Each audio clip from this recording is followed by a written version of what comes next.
오늘은 거룩하고 복된 주님의 날입니다. 다 같이 자리에서 일어나셔서 살아계신 하나님께 예배드리겠습니다. 보라, 하나님은 나의 구원이시라.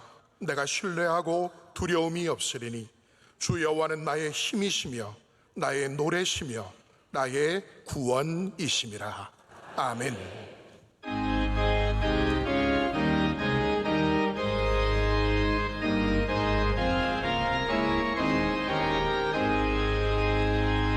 만복의 근원 하나님, 온 백성 찬송 드리고 저 천사여 찬송하세. 찬송 성부 성자 성령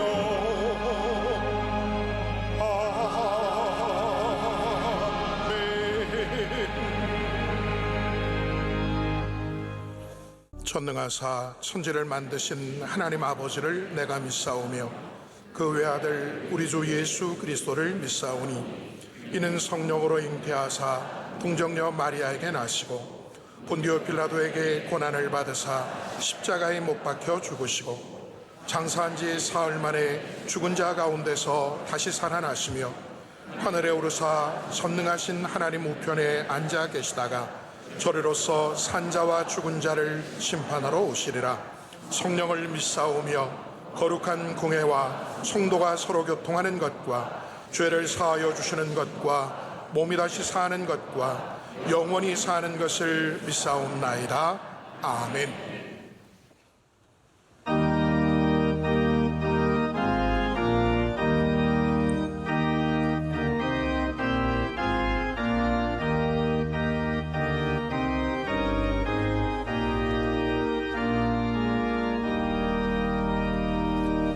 만유의 주세 존귀하신 예수 사람이 되신 하나님 나 사모하여 영원히 섬길 내 영광 되신 주로다.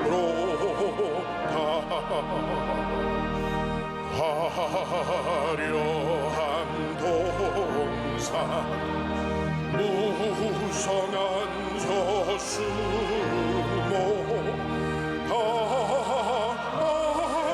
아름답고 묘하라. 순전한 예수 아름다워 봄 같은 기쁨 주시네. 왕명한 해와 명랑한 저랄빛 수많은 별들 빛나나 주 예수 빛은 더 찬란하여 참 비교할 수 없도다.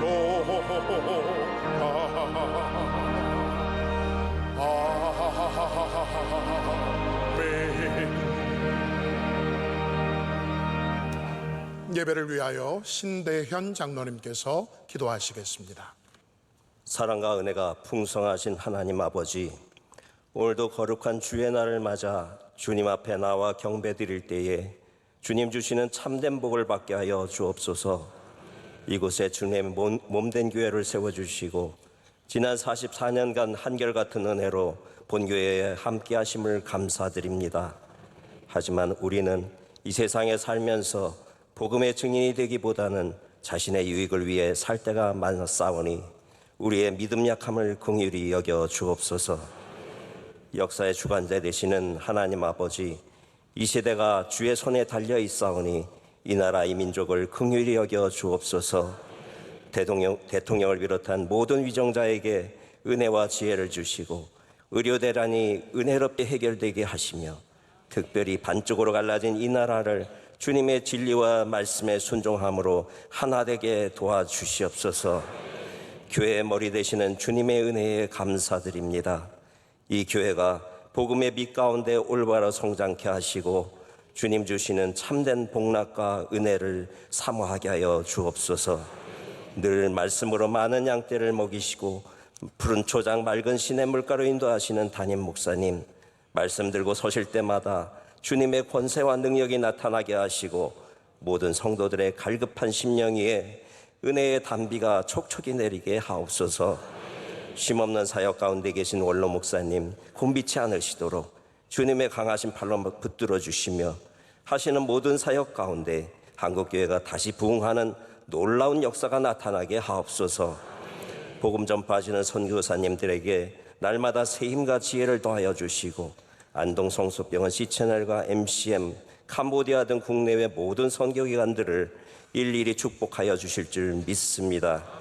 이 시간 전하시는 담임 목사님의 말씀을 우리가 깨우쳐 알게 하시고 마음의 그릇을 비우고 성령의 감동과 진리로 채우기를 원하오며 이 모든 말씀 우리 주 예수 그리스도의 이름으로 기도드립니다. 아멘.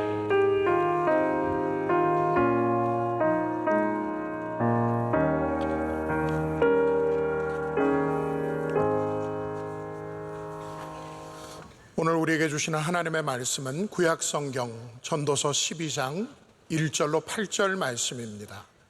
구약 959면에 있는 전도서 12장 1절로 8절입니다. 이 말씀을 조일환 엄향래 집사님께서 봉독해 주시겠습니다.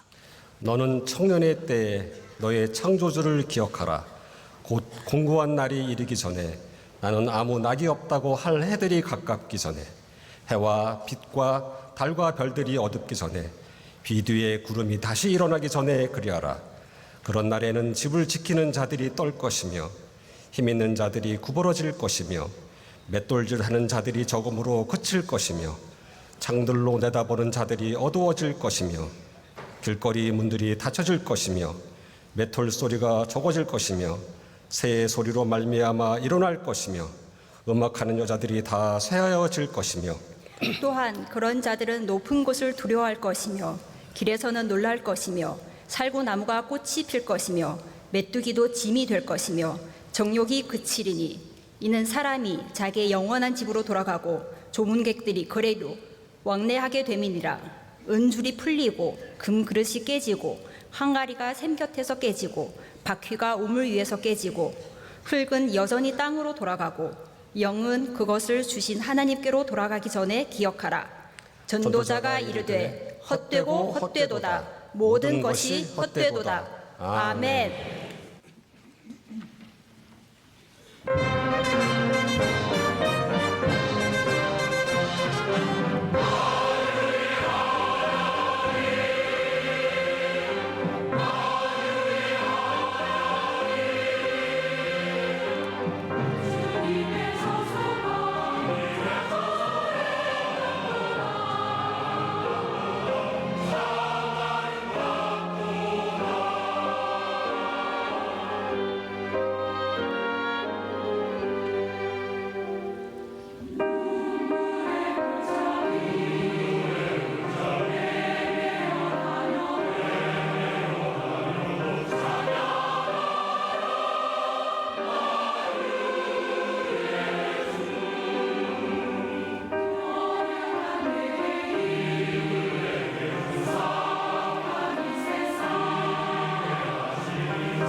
이제 말씀으로 은혜 받는 시간입니다. 담임 목사님께서 창조주 신앙이 무엇입니까? 자의 말씀 선포하실 때 큰 은혜의 시간이 될 줄 믿습니다. 네, 하나님께서 찬양 통해서 큰 영광 받으신 줄로 믿습니다.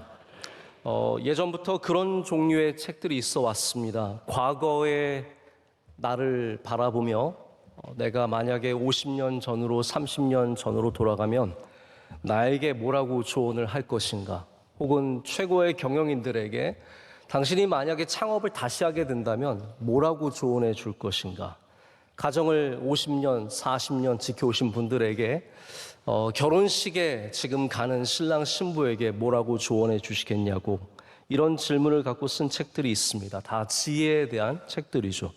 여러분들이 만약에 똑같은 질문을 드려봅니다. 과거의 여러분에게로 돌아갈 수 있다면 뭐라고 조언해 주겠습니까? 강남에 땅 사라. 나중에 테슬라라는 기업이 생기는데 처음에 주식 사라. 삼성전자 샀다가 언제 팔아라. 뭐 그런 거 얘기해 주시겠습니까? 미국의 시인인 kimberly 커버거라는 분이 지금 알고 있는 걸 그때도 알았더라면 If I knew then what I know now라고 하는 제목의 시를 썼습니다. 이러한 내용입니다. 제가 좀 길지만 여러분 한번 생각해 보시라고 좀 읽어드리겠습니다. 지금 알고 있는 걸 그때도 알았더라면 내 가슴이 말하는 것에 더 자주 귀 기울였으리라. 더 즐겁게 살고 덜 고민했으리라. 금방 학교를 졸업하고 머지않아 직업을 가져야 한다는 걸 깨달았으리라. 아니, 그런 것들을 잊어버렸으리라. 다른 사람들이 나에 대하여 말하는 것에 신경 쓰지 않았으리라. 그 대신 내가 가진 생명력과 단단한 피부를 더 가치 있게 여겼으리라. 더 많이 놀고 덜 초조해했으리라. 진정한 아름다움은 자신의 인생을 사랑하는 데 있음을 기억했으리라. 부모가 날 얼마나 사랑하는가를 알고 또한 그들이 내게 최선을 다하고 있음을 믿었으리라. 사랑에 더 열중하고 그 결말에 대해선 덜 걱정했으리라. 설령 그것이 실패로 끝난다 해도 더 좋은 어떤 것이 기다리고 있음을 믿었으리라. 나는 어린아이처럼 행동하는 걸 두려워하지 않았으리라. 더 많은 용기를 가졌으리라. 모든 사람에게서 좋은 면을 발견하고 그것들을 그들과 함께 나눴으리라. 지금 알고 있는 걸 그때도 알았더라면 나는 분명코 춤추는 법을 배웠으리라. 내 육체를 있는 그대로 좋아했으리라. 내가 만나는 사람을 신뢰하고 나 역시 누군가에게 신뢰할 만한 사람이 되었으리라. 입맞춤을 즐겼으리라. 정말로 자주 입맞췄으리라. 분명코 더 감사하고 더 많이 행복해 했으리라. 지금 내가 알고 있는 걸 그때도 알았더라면. 이런 시입니다. 혹시 여러분의 자녀들에게 생을 마치면서 한마디 유언을 남길 수 있다면 여러분 뭐라고 말씀하시겠습니까? 이 전도서의 주인공인 코헬렛 전도자는 마지막 장에 가서 늙어가는 이 육신을 표현합니다. 오늘 읽은 말씀의 중간 핵심 부분은 다 늙어가는 육신에 대한 비유입니다. 아주 아름다운 시죠. 그 가운데 미래의 젊은이들에게, 그리고 과거에 젊었던 나에게, 그리고 앞으로 살아갈 수많은 사람들에게 이렇게 마지막으로 얘기하고 있습니다. 창조주를 기억하라. 창조주를 기억하라. 창조주를 기억하라. 오늘 말씀의 3절부터 이 몸이 늙어가는 것에 대한 표현이 나옵니다. 아주 아름답게 얘기하지만 이게 다 힘이 없어지는 얘기입니다. 그래서 3절부터 보면 이런 내용입니다. 그런 날에는 집을 지키는 자들이 떨 것이며 손발이 떤다는 겁니다. 힘 있는 자들이 구부러질 것이며 허리가 굽는다는 말입니다. 맷돌질하는 자들이 적음으로 그칠 것이며 이빨이 빠져서 이제는 씹기도 힘들다는 말입니다. 그래서 여러분 앞으로 이 빠지면 맷돌 빠졌다 그러면 됩니다. 창들로 내다보는 자가 어두워질 것이며 눈이 어두워진다는 것이죠. 길거리 문들이 닫혀질 것이며 맷돌 소리가 적어질 것이며 귀가 잘 들리지 않게 된다는 것이죠. 새의 소리로 말미암아 일어날 것이며 아침잠이 적어지고요. 음악하는 여자들은 다 쇠하여질 것이며 목소리가 점점 쇠해진다는 것입니다. 이 모든 것이 살구나무에 꽃이 핀다는 표현조차도 머리가 희어진다는 표현입니다. 모든 것이 나이가 들어가고 있다는 것을 말합니다. 코엘렛이 이 마지막 삶, 내가 이제 끝난다라는 것을 느끼면서 그가 외치는 것은 헛되다, 여전히 헛되다고 말하지만 그 헛됨 속에서 유일하게 붙잡을 수 있는 것이 무엇입니까? 창조주를 기억하는 삶. 내가 다시 젊을 때로 돌아간다면 더 많은 쾌락을 위해서, 더 많은 즐거움을 위해서, 더 많은 지혜를 위해서 살아가는 것이 아니라 창조주를 기억하며 살아가겠다는 말입니다. 그렇다면 우리가 알아야죠. 창조주를 기억하는 이 창조주 신앙이 무엇입니까? 제가 처음에 여러분께 전도서를 소개하면서 이 전도서가 성경에 있는 세 개의 지혜서 중에 하나라고 말씀을 드렸습니다. 성경에 있는 세 개의 지혜서는 잠언과 욥기와 전도서입니다. 그리고 이 세 가지 성경책은 각각 아주 다른 위치에서 지혜를 말하고 있습니다. 가장 고통과 고난과 어려움과 낮은 곳에서 지혜를 말하고 있는 것이 욥기입니다. 그래서 어려운 사람들은 반드시 욥기를 한번 보셔야 합니다. 반대로 가장 높은 곳에서 코엘렛처럼 왕으로서 모든 권력과 즐거움과 좋은 먹을 것과 이 세상의 모든 것을 누렸던 사람이 말하는 바로 높은 곳에서 말하는 지혜가 이 전도서입니다. 그러면 우리의 평범한 중간의 삶은 누가 다루고 있겠습니까? 잠언이 다루고 있습니다. 잠언은 우리의 매일의 삶 속에서 우리가 가져야 하는 지혜를 계속해서 우리에게 말해주고 있습니다. 그런데 이렇게 각각 다른 곳에서 지혜를 외치는 세 개의 성경이 공통되게 갖고 있는 결론이 있습니다. 그 결론이 무엇입니까? 창조주 하나님을 기억하라는 것이에요. 하나님을 경외하라는 것, 창조주 하나님, 특별히 창조주 하나님입니다. 심판하시는 하나님이시기도 하지만 우리의 처음, 창조와 심판은 처음과 끝을 말합니다. 양쪽에 다 서 계신 하나님 가운데 우리가 먼저 창조주 하나님을 기억하라는 것이죠.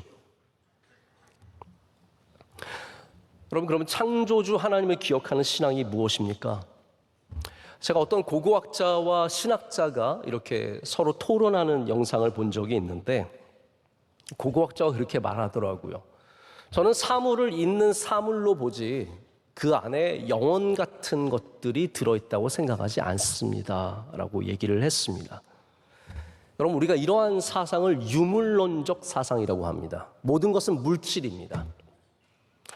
무신론적이고 유물론적인 사고관이 우리 세계를 덮고 있습니다.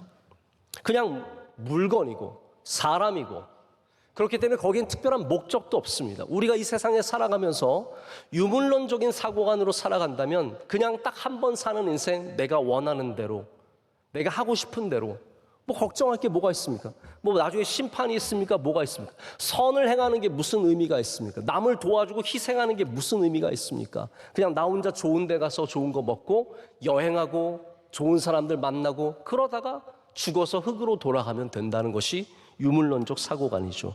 하지만 우리 창조주를 믿는 사람들은 그렇지 않습니다. 우리는 해 아래만 보는 것이 아니라 해 위를 보는, 우리의 육신만을 보는 것이 아니라 우리 안에 있는 영혼을 아는 사람들입니다.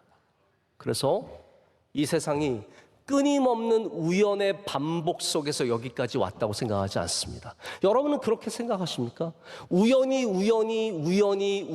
코끼리가 만들어지고 우연히 조개가 만들어지고 그렇게 우연히 우리가 이곳에 있다고 생각하십니까? 아니면 그것을 만드신 창조주 하나님이 계심을 믿으십니까? 그 하나님은 우리의 인생을 우연에 맡겨두시지 않습니다. 하나님의 은혜의 손으로 붙잡고 계시고 우리의 신앙이 바로 그 붙잡고 계신 하나님을 인정할 때 우리가 창조주 하나님을 믿는 신앙을 갖게 됩니다. 제가 창조주라고 말하는 것은 창조론을 말하는 것이 아닙니다. 저는 여러분에게 어떠한 특정한 창조론을 강조하는 목사가 아닙니다. 어떤 교회들은 특별한 창조론을 붙잡죠. 저는 창조의 세계는 신비하다고 생각할 뿐이지 그것이 6일 만에, 문자적으로 6일 만에 이루어졌다든지, 혹은 이 세상의 역사가 딱 성경에 나온 그 계산할 수 있는 역사로서 5,000년밖에 되지 않고, 그렇기 때문에 저 깊은 골짜기에 내려가서 지층을 보면은 5,000년 밖에 되지 않은 것을 우리가 알 수 있다는 그런 식의 저는 창조론을 특별히 여러분에게 가르치지 않습니다. 왜냐하면 창조는 그것보다 크기 때문입니다. 어떤 분들은 또 너무 지나치게 과학적으로 믿어서 창조인지 과학인지 모르는 그 애매모호한 공간에서 머물러 있는 분들도 있습니다. 하지만 우리가 분명히 인정해야 될 것은 무엇입니까? 우리가 그냥 우연 속에서 이 세상에 나타났다가 그저 세월 속에 사라지는 존재가 아니라 우리 모두가 하나님께서 정하신 뜻과 의미를 갖고 그 창조주의 계획 속에서 이 땅에 존재한다는 사실입니다. 그 시각을 가질 때 비로소 우리가 해 위의 삶, 바로 영원한 삶을 찾을 수 있고 살아갈 수 있는 존재가 됩니다. 그래서 욥기와 방금 말씀드린 지혜서 가운데 전도서, 잠언 모두의 창조주 하나님을 강조합니다. 특별히 여러분 기억하시겠지만 욥기의 마지막에 너무 뚱딴지같이 하나님께서 나타나셔서 그 다음에 뭘 하시냐면, 자, 하나님이 나타나시는 건 좋아요. 그런데 하나님께서 뭘 하시냐면 욥에게 내가 너에게 왜 고난을 주었는지를 말씀하지 않으십니다. 차라리 그렇게 해주시면 참 좋겠는데 하나님은 내가 왜 너에게 고난을 줬는지 말씀하지 않으십니다. 아마 여러분들도 고난과 어려움을 당할 때 내가 왜 이걸 당하는지 세상에 알 길이 없어서 힘들고 어려운 시간을 지나가신 분들이 많이 계실 겁니다. 어떤 분들은 생각하세요. 아, 예수님 잘 믿으면 다 알겠지. 저는 그렇게 생각하지 않습니다. 우리의 고난은 그 이유를 알 수 없는 게 너무나 많습니다. 여러분, 자녀를 잃어버린 부모님에게 가서 거기에 하나님의 뜻이 있다고 말할 수 있겠습니까? 교회 생활 잘 하시다가 암이 걸리신 권사님 만나서 다 거기도 하나님의 뜻이 있다고 말할 수 있겠습니까? 우리는 그렇게 다 알지 못합니다. 하나님도 욥에게 다 이런 뜻이 있어 말씀하지 아니하시고 하나님께서 행하시는 일은 나타나셔서 보십시오. 창조 세계를 보여주십니다. 그게 창조주 하나님의 등장이에요. 창조 세계를 쫙 펼쳐서 보여주시면서 이 신비한 동물들을 보여주십니다. 너 이걸 이해할 수 있겠니? 리워야단을 이해할 수 있겠니? 악어를 이해할 수 있겠니? 코끼리를 이해할 수 있겠니? 바람이 어떻게 부는지, 계절이 어떻게 바뀌는지, 저 산이 어떻게 생기는지, 바다가 어떻게 생기는지 온 우주를 펼쳐 보여주시면서 저 별과 달과 해를 보여주시면서 이 신묘막측한 우리가 이해할 수 없는 세계를 운영하시는 분이 하나님이시다라는 걸 보여주십니다. 그래서 우리는 이 모든 것을 다 이해할 수 없다는 거예요. 여러분, 사실 인간이 그렇습니다. 지금도 우리가 바다의 아주 일부분만을 알고 있습니다. 여러분, 뭐 동해안 갔다 왔다고 해서 바다를 아는 게 아닙니다. 잠깐 물에서 첨벙거렸다고 내가 한 10m 안에를 봤다고 바다를 아는 게 아닙니다. 바다는 넓고 깊어서 수천 미터를 내려가도 끊임이 없는 그 깊은 바닷속을 우리가 전혀 이해하지 못하고 있습니다. 바다 밑에 어떤 광물이 있는지, 어떠한 생명체가 사는지도 잘 모릅니다. 저 우주는 시작도 못했습니다. 여러분, 달나라라고 해서 죄송합니다. 달을 갔다 온 사람이 우리 중에 몇 명이나 됩니까? 제일 가까운 달도 갔다 온 사람이 손꼽을 수 있을 정도로 우리 인간은 여전히 우주에 대해서 전혀 알지 못합니다.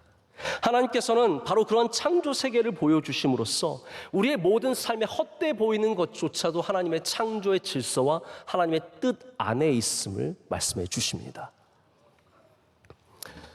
범블비라는 곤충이 있습니다. 범블비는 우리말로는 호박벌, 더 정확하게는 뒤엉벌이라고 하는 벌입니다. 저도 저희 동네에서 종종 발견합니다. 어제도 저희 집에 갔더니 길바닥에 이 범블비 하나가 죽어서 떨어져 있었어요. 아시죠? 이렇게 통통한데 털이 많이 나와 있고 그리고 열심히 날아다니는 벌입니다.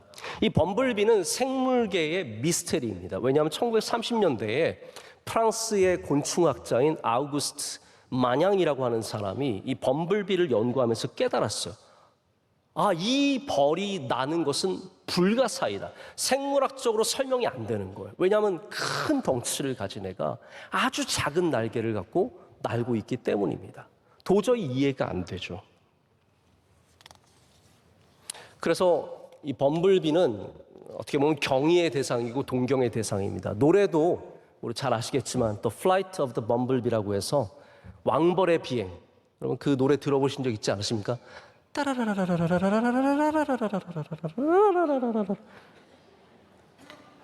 예전에 바비 맥페린이랑 요요마랑 연주했던 아름다운 한번 하실 수 있어요?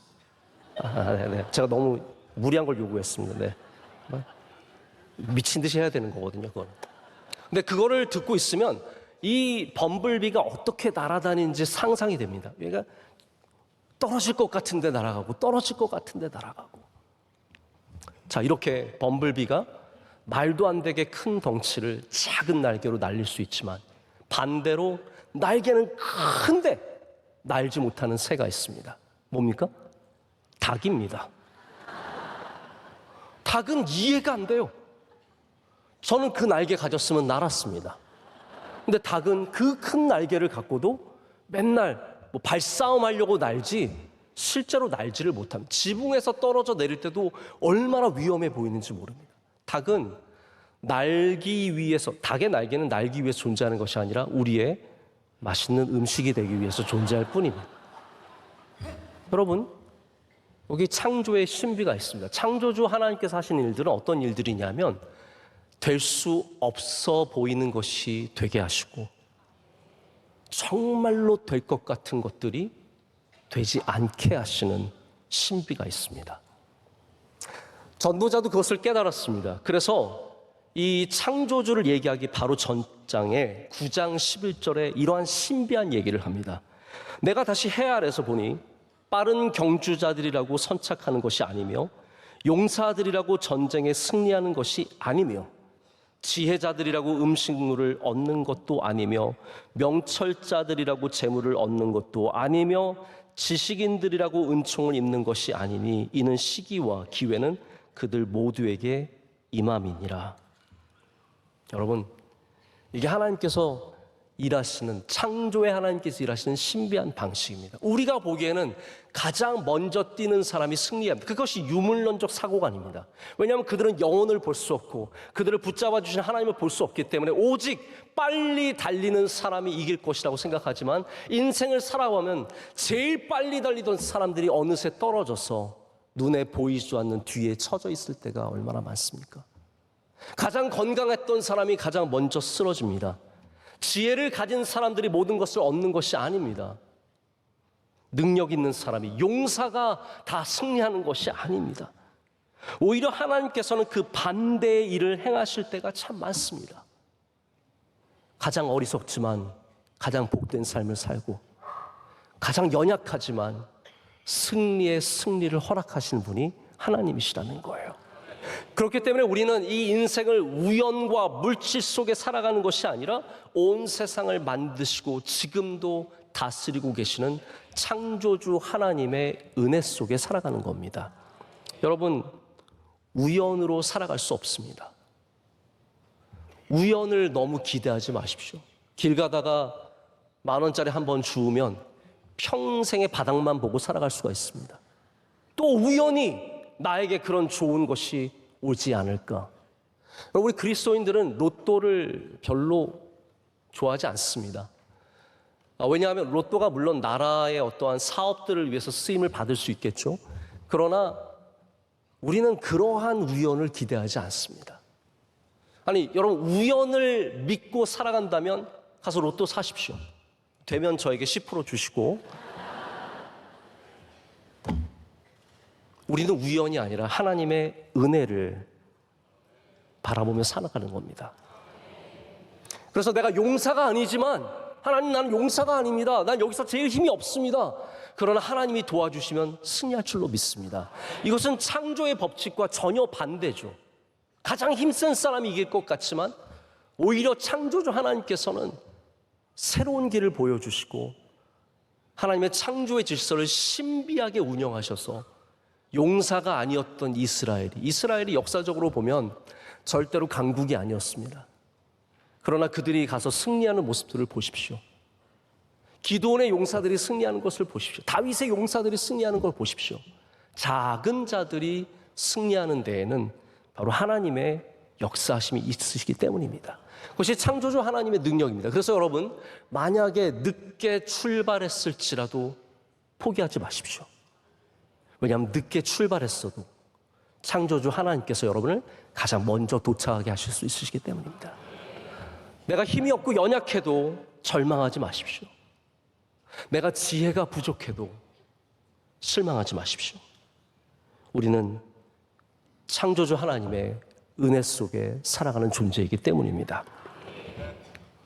알렉산더 대왕이 평생에 2번 울었다고 합니다. 한 번은 물론 이것도 2번 울었다는 게 말은 안 되겠죠. 하지만 이런 전설이 늘 있습니다. 한 번은 자기 아주 가까운 부하와 레슬링 시합을 했습니다. 레슬링을 하는데 이 부하가 얼마나 힘이 센지 알렉산더 대왕을 이겼습니다. 눈치도 없죠. 알렉산더 대왕이 바닥에 누워서 엉엉 울기 시작합니다. 이 부하가 너무 걱정이 되고 두려워서 왕이시여, 왜 우십니까? 그랬더니 알렉산더가 내가 져서 우는 게 아니다. 내가 땅에 누워보니까 이 수없는 땅을 내가 얻었는데 결국 내가 누울 자리는 요만하구나라는 것을 깨달았기 때문이다 라고 얘기를 했습니다. 두 번째 운 사건은 그가 아킬레우스의 무덤에 갔을 때입니다. 아킬레우스는 트로이 전쟁의 용사이고 영웅입니다.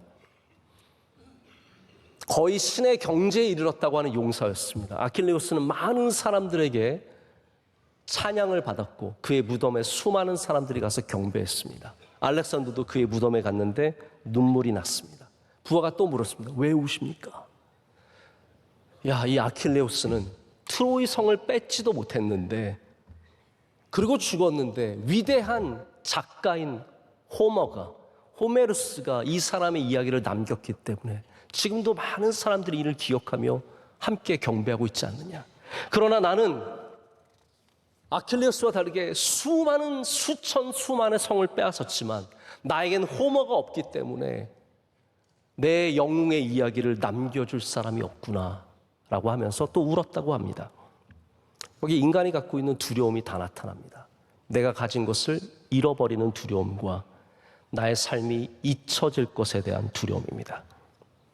이게 코엘렛의 헛되고 별반 다르지 않은 이야기죠. 솔로몬도 그렇게 얘기하는 겁니다. 내가 이렇게 많은 업적을 남겼는데, 이렇게 많은 지혜를 쌓았는데 이거 다 헛된 거구나. 그러나 우리 창조주 하나님을 믿는 사람들은 우리의 삶의 가치를 내가 남긴 업적과 나를 기억해 주는 것과 내가 갖고 있는 수많은 힘과 능력에 두지 않습니다.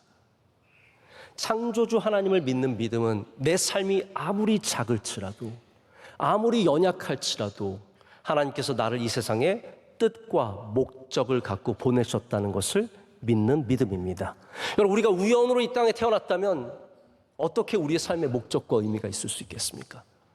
물론 여러 가지 생물학적인 이야기들이 설명이 가능합니다. 우리의 DNA를 보존하기 위해서, 우리는 번식하기 위해서 이 땅에 태어났다 주장하는 사람들도 있습니다. 다양한 주장들이 있지만 우리는 그렇게 믿지 않습니다. 우리는 모든 삶, 아주 작은 삶조차도 하나님이 의미를 갖고 목적을 갖고 이 땅에 보내줬다고 생각합니다. 제가 논문을 쓸 때 방법론 중에 하나가 마이크로 히스토리라는 거였습니다. 마이크로 히스토리는 미시적 역사라는 겁니다. 미시적 역사는 큰 사건들을 보지 않고 작은 개인이나 한 가정을 통해서 역사를 조명하는 방법입니다. 매크로 히스토리, 이거 어려운 얘기 아니니까 포기하지 마십시오, 여러분. 매크로 히스토리는 거시적 역사론인데, 이런 것은 이제 당연하죠. 전쟁사라든지 아니면 왕이라든지 거대한 사건들을 중심으로 역사를 기술합니다. 매크로 히스토리를 보면은 보이지 않는 사람들이 너무나 많습니다. 그러나 우리가 미시적으로 마이크로 히스토리를 보면은 얼마나 작은 인생들이 큰 역사의 물줄기에 중요한 역할들을 하고 있는지를 발견할 수 있습니다. 우리나라 소설에도 박경리 작가님이 쓰신 토지 같은 소설이 아주 장대한 소설 속에 이명준이라고 하는 주인공 하나가 모든 역사의 중심이 되어 와서 그 시골에 사는 아무것도 아닌 사람이 역사를 조명하는 사람이 되지 않습니까? 그래서 마이크로 히스토리가 보여주는 것은 영과 위대한 업적을 남긴 사람이 아니라 시골에 살아가는 할머니 한 명도 역사 속에 중요한 의미를 갖고 있다는 것입니다. 그것이 바로 성경의 이야기입니다. 성경의 이야기는 물론 영웅도 나옵니다. 그러나 성경의 이야기는 전혀 나올 것 같지 않은 존재들이 나와서 그 사람들이 얼마나 귀한 사람들인지를 우리에게 보여줍니다. 여러분, 라합을 한번 생각해 보십시오. 라합은 여리고에 살았던 한 기생입니다. 누가 라합을 기억해 줄 수 있겠습니까? 누가 3,000년 전에 한 기생을 기억해 줄 수 있겠습니까? 그런데 이 라합이 여리고에 들어온 이스라엘 정탐꾼들을 숨겨준 다음에 여리고가 멸망할 때 그는 살아남았습니다. 이 라합이 어떠한 존재가 됩니까? 라합이 바로 다윗의 조상이 되지 않습니까? 더 나아가서는 예수 그리스도의 조상이 됩니다. 그 한낱 아무것도 아니었던 여인 하나가 바로 예수 그리스도의 조상이 되는 것을 성경은 우리에게 보여주고 있습니다. 룻도 마찬가지입니다. 모압 여인이었던 룻이 자기의 시어머니와 함께 절망을 갖고 베들레헴으로 돌아가는데 거기에서 보아스를 만나고 아들을 낳고 또 아들을 낳고 그래서 거기에서 다윗이 태어나지 않습니까? 또 그가 예수님의 조상이 되지 않습니까? 여러분, 우리의 삶에 우리는 미래를 알 수 없습니다. 그렇지만 여러분 가운데 지금 나는 아무것도 아닌 존재인 것 같고 내 인생에 뭐가 의미가 있을까 생각하는 분들 가운데 하나님의 역사 속에서는 중요한 라합 같은 룻 같은 삶이 얼마나 많이 있겠습니까? 여러분, 그래서 이 땅에서 우리가 업적으로 그냥 단순히 내가 얼마나 잘 나갔는지로 우리의 삶을 판단해서는 안 됩니다. 우리를 만드신 창조주 하나님을 기억해야 합니다. 여러분 삶 모든 곳에 목적과 의미가 있습니다. 제가 지난번에 병원에 갔더니 어린 아이들이 주삿줄을 달고 머리가 다 없어서 병원 복도를 돌아다니는 모습들을 보았습니다. 너무 마음이 아프더라고요. 그들 중엔 정말로 생명을 잃어버리는 아이들도 많이 있습니다. 우리 가운데도 5살 된 자녀를 보내신 부모님도 계시고 10살, 17살 된 자녀를 보내신 분들도 계십니다. 욥처럼 우리는 그것을 절대로 이해할 수 없죠. 하지만 우리가 10년을 이 땅에 살든 100년을 이 땅에 살든 단순히 우리의 길이의 문제가 아니라 우리 모두가 하나님이 뜻하신 목적을 갖고 왔고 이루고 갔다는 사실을 잊어서는 안 됩니다. 이것이 창조주를 믿는 신앙의 모습입니다. 말씀을 이제 정리하고 맺으려고 합니다. 제가 지난 화요일에 우리 경남 창원 양곡교회에 있었던 우리 교단 총회를 다녀왔습니다. 저희 보통 노회는 어떻게 자리를 배정받냐 하면 그냥 돌아가면서 아무렇게나 앉는 것이 아니라 노회 좌석이 있고 저는 노회원이기 때문에 노회에 가서 앉아야 합니다. 저희 노회장님이 제비를 뽑아서 자리를 뽑습니다. 저희 노회장님이 얼마나 하나님을 사랑하는지 맨 앞자리를 뽑았습니다. 저 뒷자리 뽑으면 얼마나 좋으련만. 근데 저희 앞자리가 또 예배 때는 내빈들이 앉는 자리라서 위층에 가서 앉으라는 거예요. 그래서 제가 이제 도착하자마자 위층에 올라가서 제 자리를 찾아가는데 제가 양곡교회 위층을 처음 올라가 봤으니까 좀 거기가 익숙하지 않았습니다. 계단도 그냥 이렇게 평이하게 되어 있는 것이 아니라 좀 약간 이상한 구조로 되어 있었어요. 저 앞에 우리 노회원 목사님들이 쭉 앉아 계신데 벌써 이미 앉아 계신 목사님들 보면서 제가 목사님들을 보느라 계단을 잘못 봐서 계단에서 굴렀습니다. 살아있으니까 걱정하지 마십시오. 근데 여러분, 넘어질 때 뭐가 중요하죠? 아픈 게 중요합니까? 아시잖아요. 넘어질 때 아픈 건 순간이고 온갖 부끄러움이 저를 덮쳤습니다. 그래서 벌떡 일어났어요. 저를 안내해 주시던 저희 교회 김재복 장로님이 목사님 괜찮으세요? 괜찮습니다. 아무렇지도 않습니다. 아무렇지도 않습니다. 걱정하지 마세요. 쑤시고 그러는데 막 걱정하지 마세요. 괜찮습니다. 그리고 가서 자리에 앉았습니다. 자리에 앉자 여러 가지 생각들이 났어요. 내가 왜 넘어졌을까? 쪽팔려 죽겠다. 여러 가지 생각들이 났습니다. 솔직히 제가 몇 년 만에 넘어진 거거든요. 전 언제 지난번에 넘어졌는지 생각도 안 나요. 그러니까 웬만한 사람들이면 이렇게 막 팍팍 넘어지지 않잖아요. 저도 그래서 너무 오랜만에 넘어져서 이 넘어진 게 뭔지를 좀 생각해 보게 됐어요. 자리에 앉아서 이 넘어진다는 것이 무엇일까? 너무 오랜만에 당해보니까 새로운 경험으로 다가오는 거예요. 넘어지는 게 이런 거구나. 일주일 내내 제가 이 넘어짐에 대해서 좀 묵상해 보게 되었습니다. 우리는 왜 넘어질까? 여러분, 그냥 길에서 넘어지는 건 괜찮지만 혹은 계단이나 위험한 곳에서 넘어지는 건 또 다른 차원의 얘기입니다. 나이가 젊었을 때 넘어지는 건 그나마 괜찮지만 나이가 많아서 넘어지는 것은 생명과 직접적인 관계가 있습니다. 그냥 나 혼자 뛰다가 넘어진 건 괜찮지만 100m 달리기 결승전에서 넘어지는 건 큰 문제입니다. 넘어진다는 것이 얼마나 다양한 상황 속에 있겠습니까? 근데 그 넘어짐의 핵심 가운데 하나는 뭐냐면 우리가 마음이 흐트러질 때라는 거죠. 제가 왜 그날 넘어졌냐 하면요. 이렇게 안으로 들어가는데 우리 목사님들이 보이니까 목사님들 누가 오셨나 보다가 계단을 헛디딘 거예요. 훑는 겁니다. 여러분, 우리가 이 세상에 살면서 중요한 순간에 넘어지지 말아야 합니다. 우리 삶의 중요한 순간들에 위험한 곳에서 넘어지면 안 됩니다. 우리의 마음이 흐트러지지 않도록 다시 창조주를 바라봐야 합니다. 중요한 순간에 창조주를 바라보는 사람이 흐트러짐 없이 넘어지지 않고 그 시간을 지나갈 수 있습니다. 그렇기 때문에 오늘 이 전도서의 마지막 말씀을 여러분 잘 품으시기를 축복합니다. 그것은 바로 창조주를 기억하는 삶입니다.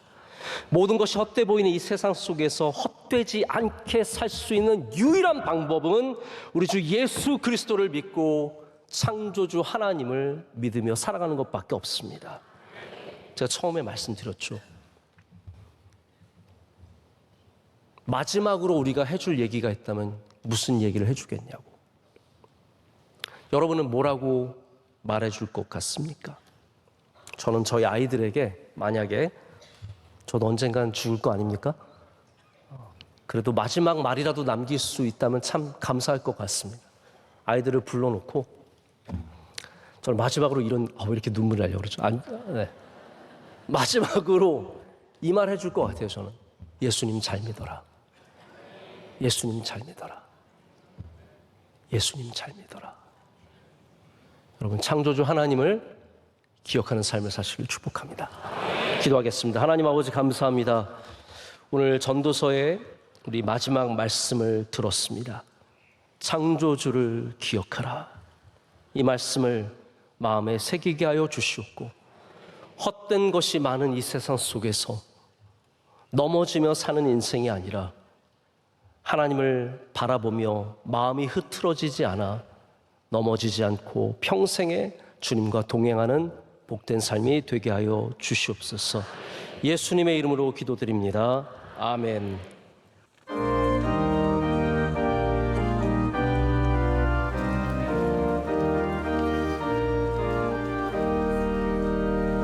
참 아름다워라 주님의 세계를 저솔로몬의 옷보다 더러운 백화과 주 찬송하는 듯 저 맑은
주님 우리 통해 계획하시니 부족한 입술로 찬양하게 하시니 주님 우리 통해 계획하시니 너를 통해 하시니 기대해 주님 우리 통해 계획하시니 부족한 입술로 찬양하게 하시니 주님 우리 통해 계획하시니 우릴 통해 하시니 기대해. 이제는 우리 주 예수 그리스도의 크신 은혜와 하나님 아버지의 영원하시고 변함없으신 그 크신 사랑과 성령님의 함께하시며 임재하시며 충만케 하심이 주의 말씀을 붙잡고 우리의 연약한 인생 속에 창조주를 기억하며 나아가는 모든 주님의 귀한 백성들의 삶 속에 가정 위에 모든 복된 일터 위에 이제로부터 영원토록 함께 하시기를 간절히 축원하옵나이다. 아멘.